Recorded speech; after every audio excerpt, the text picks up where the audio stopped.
Yakara! Oh, well, nobody's perfect. You think you're faster? Shoot me. You've killed hundreds of us. What's one more?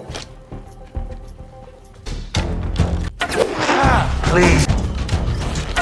Faster! Again! Come on, English! Too slow! Okay. Too slow. You need a street weapon. Allow the bow to rest in your palm. Noong ika-16 na siglo sa lungsod ng Nottingham, nagsimula ang kwento sa isang magnanakaw na nagngangalang Marian, na palihim na pumasok sa isang kwadra upang magnakaw ng kabayo. Ngunit bago pa siya makatakas, nahuli siya ng may-ari nito, isang maharlikang lalaki na nagngangalang Lord Robin ng pamilya Locksley. Sa halip na isumbong siya, humanga si Robin sa katapangan ni Marian at agad siyang nagkagusto sa kanya. Hinayaan niya si Marian na kunin ang kabayo, sa isang kondisyon na papayag siyang maging kanyang kasintahan. Mula sa sandaling yun, nagsimula nang magbago ang buhay ni Robin. Habang lumilipas ang panahon, mas lalong naging matibay at naging seryoso ang kanilang relasyon. Madalas silang magkita sa lupain ni Robin at unti-unting bumuo ng isang payapang buhay na magkasama. Gayunpaman, nagbago ang lahat nang makatanggap si Robin ng liham mula sa sheriff ng Nottingham na nag-utos sa kanya na sumama sa krusada. Nang walang ibang pagpipilian kundi ang sumunod, iniwan ni Robin ang kanyang kayamanan at ang babaeng pinakamamahal niya. Sa sumunod na 4 na taon, nakipaglaban si Robin kasama ang kanyang mga kapwa-sundalo, laban sa mga puwersa ng Somsomor sa Arabian Peninsula. Sa isang labanan, nakipagtulungan siya sa kanyang kasamahang si Clayton upang pabagsakin ang isang unit ng kalaban na nagpapatakbo ng isang napakalakas na makinang pangpana. Umakyat si Robin sa isang istruktura at matagumpay na napatay ang mamamanang kalaban. Pagkatapos nito, dumiretso sila upang tugisin ang mga natitirang kaaway, ngunit bigla na lamang naglaho si Clayton. Sinimulan siyang hanapin ni Robin at ng kanyang unit, ngunit hindi nila namalayang nakapasok na pala sila sa isang patibong. Nabihag ng mga kalaban si Clayton, at ginamit nila siya bilang pain upang maakit ang mga sundalo sa kanilang bitag. Ang sumunod ay isang napakabangis na labanan, kung saan isa-isang pinabagsak at pinatay ang mga sundalo ng krusada. Gayunpaman, nagawa pa ring makabawi ng mga crusader nang magpakawala sila ng malalaking bato gamit ang mga catapult, dahilan upang umatras ang mga kalaban. Sa gitna ng kaguluhan, nakaharap ni Robin si Yahya bin Umar o sa Ingles ay John, isang general ng kalabang hukbo. Nagkaroon sila ng matinding tunggalian, kung saan nagawang madaig ni John si Robin. Ngunit nang umabot sa sukdulan ng kanilang laban, nakialam ang isang commander ng krusada at nabihag si John. Hindi nagtagal, nasakop ng mga crusader ang lungsod at sinimulan nilang patayin ang mga nahuling kalaban upang makakuha ng impormasyon. Si Robin, na nananatiling may matibay na dangal at prinsipyo, ay mariing tumutol dito dahil wala ng armas ang mga bilanggo at hindi na sila banta. Ngunit ang kanyang commander na si Gisborne, ay binaliwala siya at ipinagpatuloy ang mga pagbitay ng walang pag-aatubili. Mas lalong lumala ang sitwasyon nang mahuli ni Gisborne ang isang binatang nagngangalang Selim, na kalaunan ay nabunyag na anak pala ni John.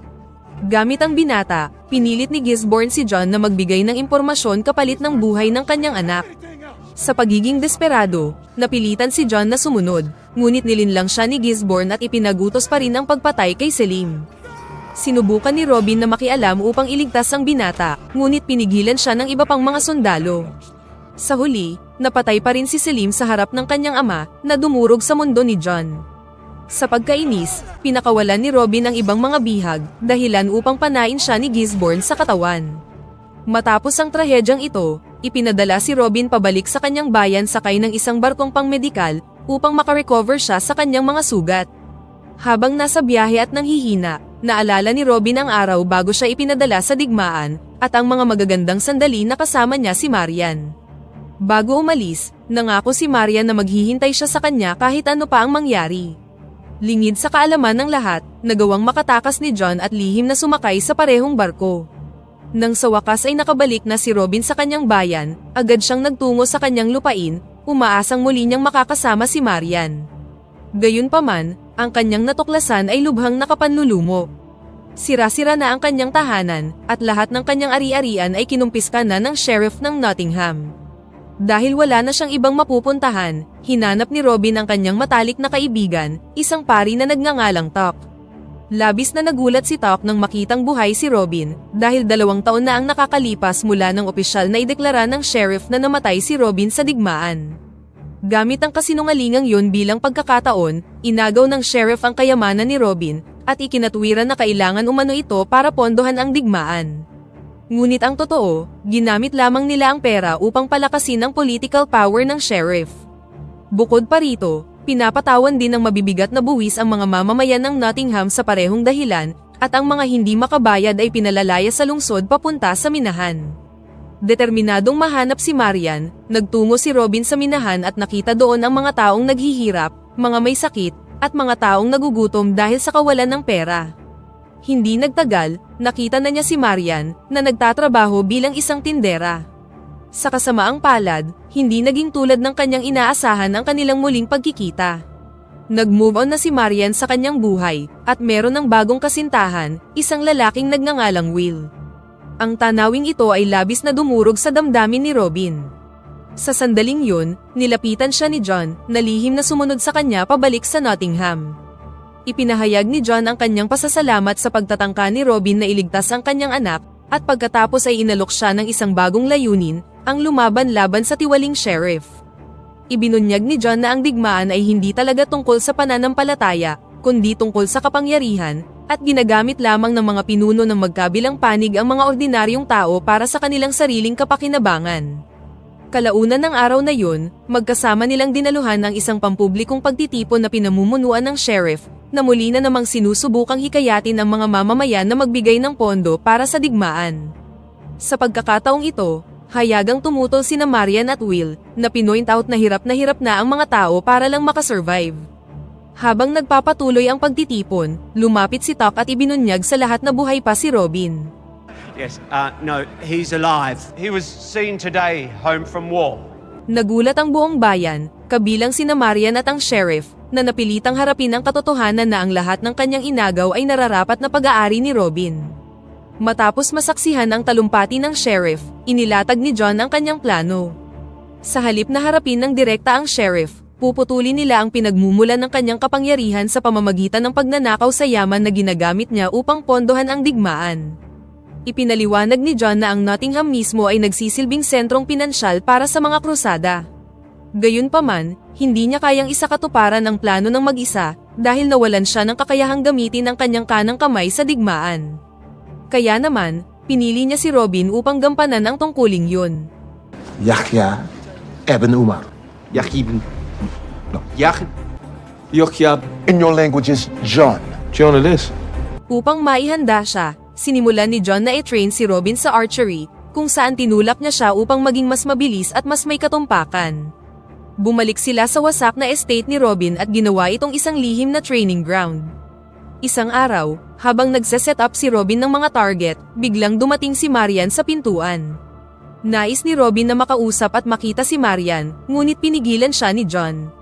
Ipinaliwanag nito na ang paglapit kay Marian ay maaaring mag-expose ng kanilang plano, at ang mas masahol pa, maaari nitong mailagay sa panganib ang babae. Hindi nagtagal, nagsimula na ang kanilang pagsasanay sa isang kakaibang paraan, kung saan inutusan ni John si Robin na panain siya ng direkta. You think you're faster? Shoot me. You've killed hundreds of us. What's one more? Noong una, nag-alinlangan si Robin ngunit kalaunan ay ginawa niya na din ito. Pinakawalan ni Robin ang kanyang mga palaso, ngunit madali lamang nasalag ni John ang bawat isa. Okay. Sa sandaling yun, napagtanto ni John na kulang pa rin sa bilis si Robin. Upang matugunan ito, ibinigay niya kay Robin ang sarili niyang pana, isang sandatang kayang mag-boost ng bilis at lakas ng bawat pag-atake. Makalipas ang ilang linggo, ipinagpatuloy ni Robin ang pagsasanay sa ilalim ng gabay ni John. Sa bawat sesyon, lalo pang humuhusay ang kanyang kakayahan at mas tumibay pa ang kanyang kumpiyansa. Nang masiyahan si John sa naging progress ni Robin, ipinaalam niya sa kanya ang susunod na hakbang ng kanilang plano. Kailangang mapalapit ni Robin sa sheriff, makuha ang tiwala nito, at magkaroon ng akses sa daloy ng pera upang matukoy nila kung saan itinatago ang yaman. Gayunpaman, merong isang problema. Si Robin ay walang pera upang masimulan ang kanilang plano, kaya hinimok siya ni John na kumilos mamayang gabi. Ang unang misyon ni Robin ay harangin ang buwis na kinukolekta ng mga sundalo ng sheriff. Habang abala ang mga ito sa paniningil sa mga mamamayan, biglang sumulpot si Robin at isa-isang pinabagsak ang mga gwardya. Nang wala nang makakahadlang sa kanya, tinangay ni Robin ang lahat ng nakolektang buwis. Kinaumagahan, lumapit si Robin sa sheriff gamit ang kanyang pagkakakilanlan bilang isang maharlika, at iniharap ang perang nakuha niya kagabi bilang isang kontribusyon. Ang sheriff, na nakita ang hindi inaasahang katapatan ni Robin, ay malugod siyang tinanggap, at inimbitahan pa siya upang makausap ng mas malalim sa simbahan. Doon, nag-donate si Robin ng mas maraming pera, na labis na ikinatuwa ng high priest at ng sheriff. Ilang sandali pa, muling nagkrus ang landas ni Robin at Marian. Sa sandaling yun, napansin ni Robin na hindi pa tuluyang nawawala ang damdamin ni Marian para sa kanya. Gayunpaman, naiinis si Robin dahil hindi niya pinanindigan ang kanyang pangako, ngunit iginiit ni Marian na ang alam niya ay patay na siya. Bago pa lumalim ang pag-uusap ng dalawa, inilayo ni John si Robin at pinaalalahanan siya na maaaring masira ang kanilang buong plano kung magpapadala siya sa kanyang damdamin. Dahil dito, muling ibinaling ni Robin ang kanyang atensyon sa kanilang misyon. Sa pagkakataong ito, tinorget niya ang pondong nakolekta ng sheriff sa simbahan, habang ito ay binibilang ni Top at ng ilang sundalo. Matapos matagumpay na manakaw ang pera, lihim niya itong ipinamahagi sa mga mamamayan, kabilang si Marian, nang hindi ibinubunyag ang kanyang pagkakakilanlan. Nang sumunod na araw, galit na galit ang sheriff nang mabalitaan ang tungkol sa pagnakaw sa donasyon at ng buwis. Ang pagkawala ng mga nakolektang pera ay naging malaking problema para sa kanya, at si Top ang napagbuntunan ng sisi. Sa ilalim ng matinding pressure, inilarawan niya ang misteryosong magnanakaw bilang isang matangkad at payat na lalaki na laging nagtatago sa ilalim ng isang hood. Nang gabing yun, habang gumagala si Robin sa lungsod, hindi sinasadyang natagpuan niya sina Marian at Top na lihim na nag-uusap. Nang ma-curious, nakinig siya sa kanilang pag-uusap at natuklasan niyang nagpaplano silang ilantad ang katiwalian ng sheriff at hikayatin ang mga mamamayan na lumaban. Mula sa sandaling yun, lubos na niyakap ni Robin ang kanyang bagong papel. Araw-araw, ipinagpatuloy niya ang pagnanakaw sa baluktot na sistema at ibinalik ang kayamanang ito sa mga tao. Hindi nagtagal, nagsimulang kumalat sa buong lungsod ang isang bagong pangalan, ang Hood. Kinabukasan, dumalo si Robin sa isang lihim na pagpupulong na pinangunahan ng sheriff, kasama ang ilang opisyal ng simbahan upang pag-usapan ang lumalaking banta na dulot ng Hood.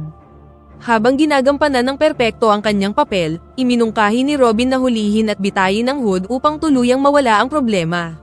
Dahil sa mungkahing ito, mas lalo pang tumaas ang tiwala ng sheriff sa kanya, at hindi nagtagal ay ginantimpalaan siya ng isang pwesto sa konseho. Makalipas ang ilang araw, dumalo si Robin sa isang formal na pagtitipon kung saan nakilala niya si Will, na ngayon nagsisilbing kinatawan at boses ng mga mamamayan. Nagtagpo ang kanilang mga landas sa isang tense na sitwasyon dahil labis na nadidismaya si Will sa Hood. Habang sinusubukan ni Will na magdulot ng pagbabago sa pamamagitan ng mga salita at panawagan, ang mga tao ay mas lalong humahanga sa isang figura na tunay na kumikilos upang tulungan sila. Kinabukasan, isinulong ni Robin at John ang susunod na bahagi ng kanilang plano, at ito ay ang pag-target sa yamang nakalap mula sa mga nasamsam sa digmaan upang makuha ang atensyon ng simbahan. Palihim na pumasok si Robin sa treasury sa pamamagitan ng pagtatago sa ilalim ng isang cart, at nagawang makapasok ng hindi napapansin ng sinuman. Gayunpaman, ang kanyang cover ay agad na nabuking nang makita siya ng isa sa mga manggagawa, at sa loob lamang ng ilang segundo, napalibutan siya ng mga gwardya. Sa halip na umatras, lumaban si Robin. Gamit ang mga kasanayang matagal niyang hinasa, isa-isa niyang pinabagsak ang mga bantay. Ngunit sa gitna ng kaguluhan, tinamaan siya ng palaso sa hita, dahilan upang mapilitan siyang umatras. Tumalon siya mula sa mataas na bahagi ng gusali at eksaktong lumapag sa umaandar na cart ni John. Pagkatapos ay magkasama silang tumakas, at matagumpay na nagawa ang kanilang plano na makuha ang atensyon ng nakatataas. Sa sumunod na eksena, habang ang sheriff ay nakasakay sa karwahe, nakakita siya ng napakaraming Hood na nagkalat sa buong lungsod. Dahil sa lumalalang kaguluhan, ipinatawag ng high priest ang sheriff at si Top. Binalaan niya sila na ang kaguluhan ay nakuha na ang atensyon ng kataas-taasang konseho.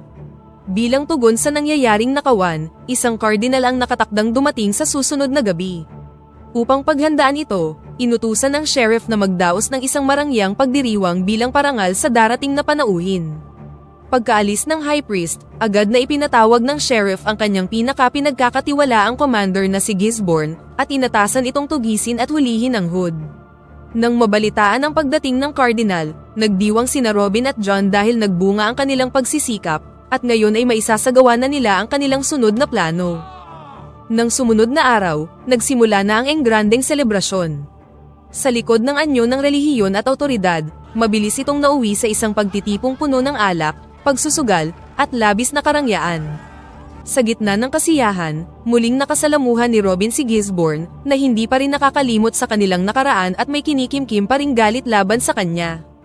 Habang nakikihalubilo sa mga maharlika, sumali si Robin sa iba't ibang laro at palihim na gumalaw sa hanay ng mga elite. Doon, muli niyang nakasalubong si Marian, na lihim ding isinasagawa ang sarili niyang plano. Kasabay nito, matagumpay na nakapagnakaw si Tok ng isang susi mula sa isa sa mga pari, at lihim itong ibinigay kay Marian. Nang walang sinasayang na oras, agad na umalis si Marian at nagtungo sa isang mahigpit na binabantayang silid upang kunin ang mga dokumentong naglalaman ng talaan ng daloy ng kayamanan. Habang nangyayari ang lahat ng ito, nakipagpulong naman ang Cardinal sa sheriff upang pag-usapan ang tungkol sa Hood. Sa kalagitnaan ng pag-uusap, dumating si Robin kasama si Tok, na kanyang ipinakilala na isang magnanakaw na nagnakaw sa High Priest. Lox is right, they're gone. Mabilis na lumala ang sitwasyon, at naglabas ang Cardinal ng nakakagulat na utos, ang agarang pagpatay kay Tok.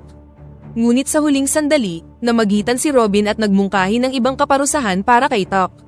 Sa halip na patayin ito, iminungkahi niyang tanggalan na lamang siya ng posisyon sa simbahan.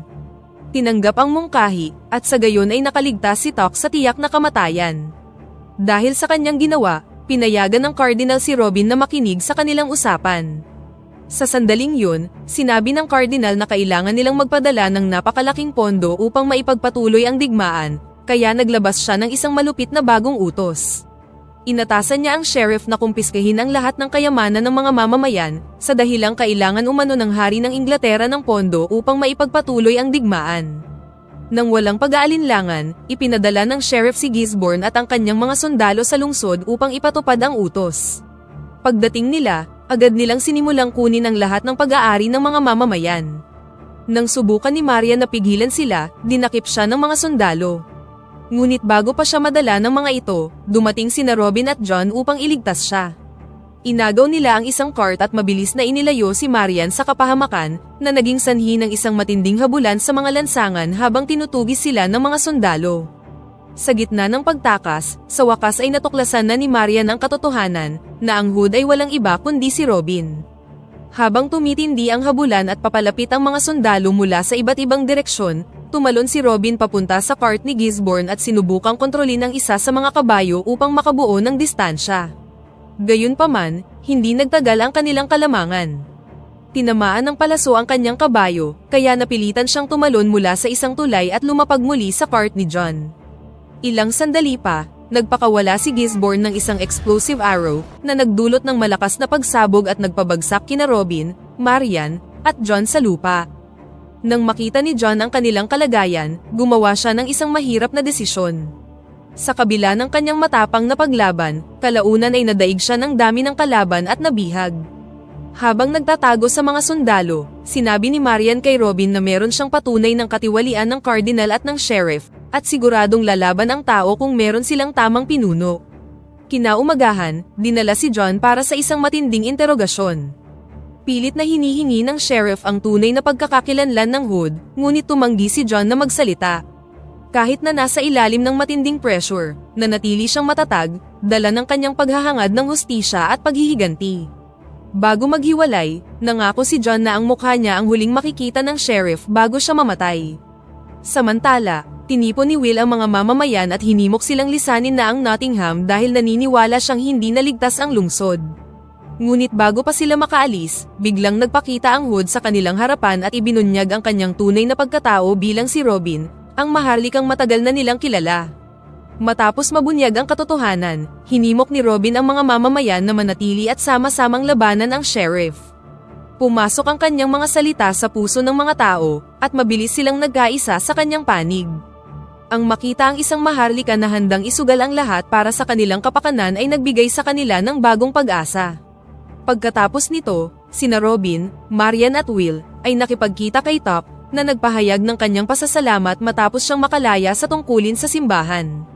Binuksan ni Top ang mga dokumentong ninakaw noon ni Marian at natuklasan nila ang isang napakahalagang impormasyon. Ang perang kinuha mula sa mga mamamayan ay nakatakdang ipadala sa hari sa loob ng 2 araw.